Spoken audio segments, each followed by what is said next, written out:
और आप देख रहे हैं लम्हा न्यूज़। सबसे पहले आपको बताऊं कि इस व्लॉग में होने क्या जा रहा है। सबसे पहले आपको बताऊं कि जो शाहिद अफरीदी साहब ने कहा है कि मुझे कुछ खिलाड़ियों के ऊपर एतराज़ है, लेकिन मैं उनके नाम नहीं लेना चाहूँगा।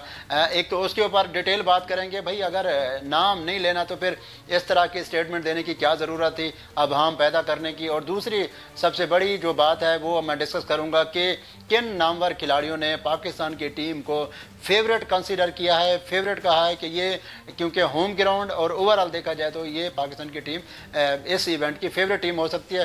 तो वो कौन मायनात खिलाड़ी हैं उसके ऊपर बात करेंगे और उनके पीछे वजूहात उन्होंने क्या दी हैं कि पाकिस्तान फेवरेट टीम है इस इवेंट की। एक और सबसे बड़ी बात आगे मैं जाकर डिस्कस करूंगा इन दो चीज़ों के बाद कि आईसीसी चैंपियन ट्रॉफी का जो पहला मैच है जिसमें पाकिस्तान और न्यूजीलैंड मध्य मुकाबिल हैं, तो कौन सा पलड़ा भारी रहेगा और कौन सी खिलाड़ियों में रद्द-बदल करना पड़ सकता है या शायद हो भी चुका हो मेरे इस व्लॉग करने के दौरान। न्यूजीलैंड की टीम में और पाकिस्तान की टीम में भी इस तरह के इम्कानात हैं। तो जी नाज़रीन, बाकायदा तौर पे इस व्लॉग का आगाज़ करते हैं। सबसे पहले शाहिद खान अफरीदी साहब से जब मीडिया के कुछ साथियों ने पूछा कि आपको पाकिस्तान की टीम कैसी लगती है या क्या इसको समझते हैं इसमें इतना पोटेंशियल है जज ये इवेंट को विन कर सकती है, तो शाहिद खान अफरीदी साहब ने अपने जो ख्यालात का इजहार करते हुए कहा है कि मुझे कुछ खिलाड़ियों के ऊपर एतराज़ है लेकिन मैं नाम नहीं लूँगा।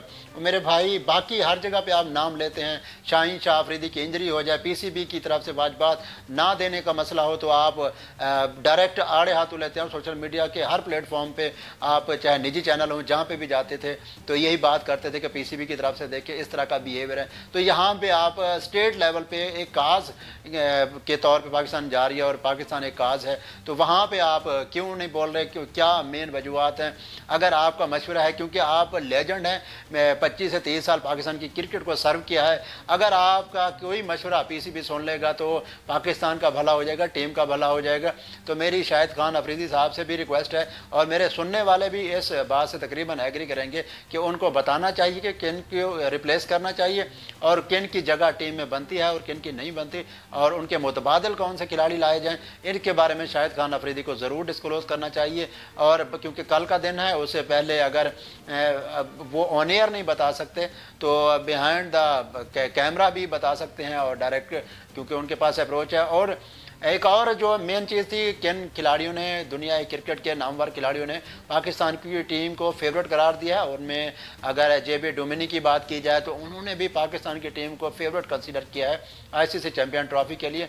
और दूसरे बड़े खिलाड़ी वो न्यूजीलैंड से हैं, टिम सोथी, और उन्होंने भी पाकिस्तान की टीम को फेवरेट, हालांकि न्यूजीलैंड टीम ने अभी ट्रायंगुलर सीरीज़ में दोनों मैचों में पाकिस्तान को अच्छे खासे मार्जिन से एक 5 विकेटों से हराया था और एक 78 रन की शिकस्त दी थी और तकरीबन वन साइडेड मैच जीते थे। उसने भी पाकिस्तान को फेवरेट कंसीडर किया। और वेस्ट इंडीज़ के एक और क्या नामवर खिलाड़ी थे इन बिशप, वो यहाँ पे as an I think umpiring के भी फ़राइज़ सर अंजाम देंगे और यहाँ पे एज अ चीफ गेस्ट भी थे ओपनिंग सेरेमनी में, तो उन्होंने भी पाकिस्तान को फेवरेट कंसीडर किया। इन सब के पीछे वजूहत की थी और उन्होंने किस वजह से पाकिस्तान को फेवरेट कंसीडर किया है, तो उन्होंने जो मेन तीनों का जो कहें कि करेक्ट है वो यही है कि पाकिस्तान को होम ग्राउंड का एडवांटेज होगा, होम इस एनवायरनमेंट का एडवांटेज मिलेगा। और सबसे बड़ी बात यह है कि जो यहाँ की कंडीशंस हैं ये पाकिस्तानी ज़्यादा अवेयर होंगे एज़ कम्पेयर टू जो बाहर की टीमें आएंगी।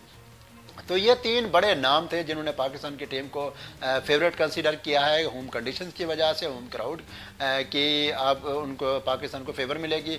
और इसके अलावा पाकिस्तान इस कंडीशंस में अभी तकरीबन 1 साल हो गया है खेलते हुए, तो इन कंडीशंस को अच्छी तरीके से समझ सकता है। और एक और बात आपसे करनी थी जो डिस्कस है, न्यूजीलैंड की टीम में कुछ चेंजेस के इम्कानात हो सकते हैं, अगर नहीं हो रहे तो क्यों नहीं हो रहे, तो उसमें मैं यहाँ पे एक बात करूँगा कि आपने देखा होगा कि मैथ्यू थे जो उन्होंने 150 की डेब्यू इनिंग खेली थी, तो वो मैथ्यू बार के, तो उन्होंने 150 की जब इनिंग खेली डेब्यू मैच में, तो उसकी इस स्क्वाड में आने के काफ़ी ज़्यादा चांसेस थे और लग भी रहा था क्योंकि उनकी बॉडी लैंग्वेज और जिस तरीके से वो उन्होंने इनिंग खेली थी तो उनकी टीम में वापसी और आईसीसी चैंपियन ट्रॉफी के लिए। लेकिन अगर पाकिस्तान होता तो पता नहीं है सोशल मीडिया पे अभी तक क्या कुछ चल चुका होता, लेकिन न्यूजीलैंड ने अभी तक उसको ICC चैम्पियन ट्रॉफी के लिए कंसीडर नहीं किया, अभी तक वो टीम में शामिल नहीं हुए, ना ही स्क्वाड का हिस्सा बने हैं। तो ये देखें, ये इनकी ये इन चीज़ों में उलझते नहीं। अब पाकिस्तान में आपकी अगर टॉप पे टीम चल रही है, टॉप 11 है, तो किसी किस्म का कोई उनमें कमी बेशी नहीं है। लेकिन अगर कहीं से डोमेस्टिक में या कहीं पे कोई लीग में परफॉर्म करता हुआ नज़र आ जाए तो फ़ौरन से वहाँ से पिक करेंगे और पूरी टीम का बेड़ा गर्क करेंगे। सारी उसकी स्ट्रेटेजी हो गई, ओवरऑल टीम बॉडी लैंग्वेज हो गई, कम्बिनेशन होता है, सारा का सारा डिस्टर्ब कर देते हैं। इसी तरीके से आपने देखा है कि अगर बाबर और रिजवान की जोड़ी में कोई मसला था तो वो रन रेट का था, स्ट्राइक रेट का था। स्ट्राइक रेट की वजह से इनको ओपन से पीछे लाया गया। और अब देखें, आपके सामने उस मसले को हल करने की बजाय इतना ख़राब किया है कि अब ओपनिंग आपके पास बाबर दोबारा से लाना पड़ गए हैं एक इंजरी की वजह से। वो क्योंकि कंपोज्ड है, उन्होंने 350 रन भी चेस किए हैं, तकरीबन 132 भी ऑस्ट्रेलिया के अगेंस्ट सेंचुरियाँ की हैं और स्कोर किए हैं, और दोनों ने क्या कमाल की पार्टनरशिपें ली है। तो यहाँ पे जब जैसे ही थोड़ी सी स्पेस क्रिएट हुई तो दोनों को आपने देखा है कि रिजवान अब किस नंबर पे आ रहे हैं, चौथे नंबर पे, पाँचवें नंबर, मतलब टेल अंडर बैटर बन गए हैं। तो कभी आके वो तीसरे नंबर पे भी आके बैटिंग करते हैं, तो ये एक उलझन हो जाती है। लेकिन देखें, न्यूजीलैंड ने, हालांकि वो डेब्यू मैच में 150 रन करने वाले दुनिया के तकरीबन क्रिकेट के पहले खिलाड़ी बने थे, लेकिन उन्होंने कोई रिस्क नहीं लिया। जो उन्होंने अपना माइंड सेट रखा हुआ था उसमें कोई तब्दीली नहीं लेके आए। वही सेट है, जो स्क्वाड है उसी में से 11 उन्होंने सेलेक्ट करनी है।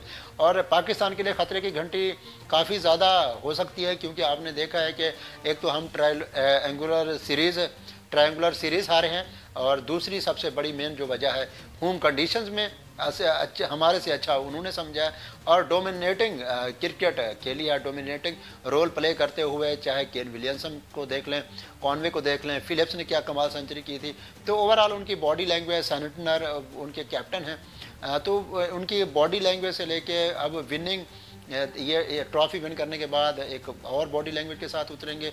तो पाकिस्तान के ऊपर काफ़ी प्रेशर ज़रूर होगा, क्योंकि अभी तक कॉम्बिनेशन का इशू है, मिड है, अभी तक आपके सामने है कि एक्सपोज्ड है रिजवान। और अगर सलमान अली आगा की वो इनिंग ना होती तो पाकिस्तान की बॉडी लैंग्वेज पता नहीं कहाँ की कहाँ हो जाती।